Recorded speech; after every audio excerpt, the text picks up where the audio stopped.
வணக்கம் தமிழ் சொந்தங்களே! நான் கருணாகரன். நீங்க பார்க்கக்கூடிய இந்த செடியானது செர்ரி செடி தாங்க. பாருங்க நெறைய காய் வச்சிருக்குது. இதில பழங்களும் நெறைய இருக்குது. சிவப்பு கலர்ல இருக்கும். நீளமான காம்பு. இதனுடைய சுவை பார்த்தீங்கன்னா, லேசான புளிப்பு, இனிப்பு 2மே கலந்திருக்கும். இதுக்குள்ள பார்த்தீங்கன்னா, பஞ்சு மாரி 3 விதை இருக்குங்க. இந்த செர்ரியினுடைய பூர்வீகம் என்னன்னு பார்த்தீங்கன்னா, ஏசியா, ஆப்பிரிக்கா, ஈரோப்பா இந்த நாடுகள்ல இருந்து தான் நமக்கு விதைகள நம்ம இந்திய தேசத்துக்கு கொண்டு வந்து, இந்தியா முழுவதுமா பரப்பியிருக்கிறாங்க.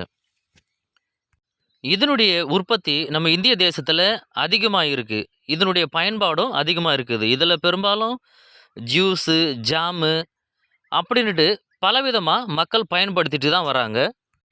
இதுதாங்க உண்மையான செர்ரி பழம். கேக்குல வைக்கிறது அது கலாக்காய்.